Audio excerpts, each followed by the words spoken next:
Baş taraf tut. Avuç başı bırak tut. Abi yana. Yavaş. Yavaş. Yavaş yavaş. Kenardan yavaş yavaş. Yavaş. İndir yavaş. Fatiha. Tamam yerinde.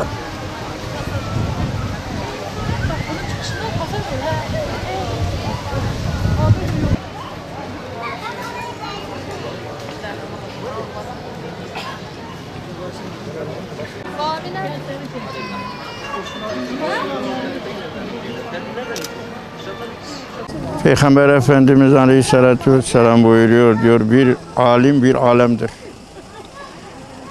Onlar Sabri Hoca Allah rahmet etsin geçen pazar günü vefat etti. Burada dergahta 37 sene hizmet yaptı.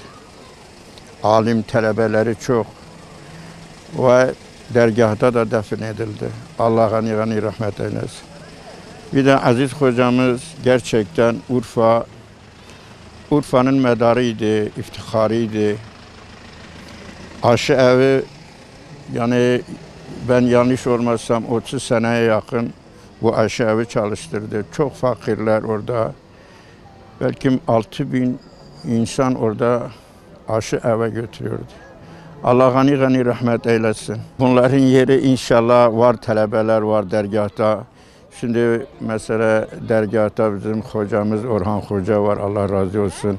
Sabri Hoca'nın talebesidir. O da aynen Elazığlıdır. Talebeler yetiştiriyor. İnşallah ki tabii giden o alimler yerini dolduracak. Biz de Allah'ta umudumuzu kesmiyoruz. Niye herkes okusa, Cenab-ı Allah yani isteyene verir. Onun için inşallah bizim umudumuz ki Cenab-ı Allah bu hastalığı Ümmet-i Muhammed'den bertaraf eylesin. Ümmet-i Muhammed'e birlik, beraberlik versin. Cenab-ı Allah Kur'an-ı Kerim'de وَاحْتَسِمُوا بِحَبْلِ اللّٰهِ جَمِيعًا وَلَا تَفَرَّقُوا. Cenab-ı Allah'ın ipine sımsımı sarılsak inşallah Allah bize her şeyi verir. Yeter ki Allah'ı unutmayalım. Cenab-ı Allah diyor, eğer siz beni unutursanız قَالَ كَذَٰلِكَ اَتَتْكَ آيَاتُنَا. Siz beni unutursanız ben de sizi unuturum. Ama فَذْكُرُونِي اَذْكُرُكُمْ وَاشْكُرُوا لِي وَلَا تَكْفُرُونَ. Eğer siz beni anarsanız ben de sizi anarım. Yeter ki nankörlük yapmayalım. Cenab-ı Allah İslam'a, bütün Müslümanlara, devletimize, milletimize zeval vermesin. Cenab-ı Allah birlik, beraberliğimizi daim eylesin. Bizi bu hastalıktan kurtulsun inşallah. Bu hastalık Allah tarafından gönderilmiştir. Bu kırandır. Düzeltmektir. Anlaşılmayan yeri vardır ama çok tarafı anlaşılır. İnsanlar sapıtmışlardı. Sapıtmıştık. Ben de dahil. Allahu Teala bir uyarı gönderdi. Sapıtmayın. Kumar oynamayın. Sapıklık yapmayın. Bunlardan korunun. Böyle aziz insanları da, güzel insanların da kalbini aldı, ruhunu aldı. Allahu Teala sevdiklerinin yanına alır. İbret olsun diye bizlere. İbret olsun diye. Bundan 50 yıl önce kıran hastalık vardı, hayvanlara girdi. 1,5 yıl sürdü. 1,5 yıl. İnekler yerinde telef oldu. Binlerce. Çaresi yoktu. Aşı da bulunmadı. Bu da insanlar için geldi bir kıran. Budur. Ayette, hadis-i şerifte buyuruyor. İnnel ulemâe veresetul enbiya. Alimler peygamberlerin mirasıdır. Bundan dolayı bu zamanda yaşayan hocalarımızın kıymetini bilmemiz gerekiyor. Bu hocaların kıymetini bilmezsek Allah Teala başımıza daha çok büyük sıkıntılar da verir.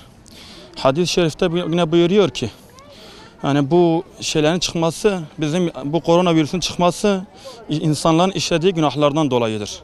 İnsanlar ne zaman bu günahlarını terk ederlerse, bu haramları terk ederlerse, Allah'a yönelirlerse bu virüs kalkacak inşallah. Bundan dolayı bu virüs nasıl kalkar? Bu alimlere tabi olmamız gerekiyor. Namazımızı kılmıyorsak namazımızı kılmamız gerekiyor. Yalan söylemememiz gerekiyor. Dinimizi düzgün bir şekilde yaşamamız gerekiyor. Gerekirse gidip bir hocanın yanında istifade etmemiz gerekiyor. Bundan dolayı diğer ayette de diyor Ela inne evliya Allah la havfun aleyhim ve lahum yahzanun. Yine alimlerden bahsediyor. Diyor ki o alimler benim dostlarımdır diyor. Onlar ki ne üzünlerler, ne hüzünlerinler, ne de mallar kaybolduğu zaman da morallerini bozarlar. İşte bundan dolayı yine diyorum bu koronavirüs nasıl defolunur? Bu insanlar Allah-u Teala hakkıyla bağlandığı zaman bu koronavirüs gidecek inşallah. Bu alimler yine kıymetini bilmek gerekiyor. Çünkü bu alimler bir daha gelmez yani. Sabri Hoca da bizim hocamızdı. Çok güzel bir hocamızdı. Kendisinden istifade ediyorduk. Bu Urfa'ya 36 yıl dergah camisine hizmet etti. Hasta olduğu halde yine hizmetine yine devam etti. Söyleyeceğiniz bunlardır inşallah. Ya bunlar işte Urfa'nın diyebilirim yani çadırın direkleriydi. Dini yönden diyorum. İbrahim Turu da hayır sahibi bir insandı. Sevilen bir insandı. Hatta samimi merhamımız da var onunla beraber. Yani halktan biriydi. Ağa çocuğu değildi, bek çocuğu değildi.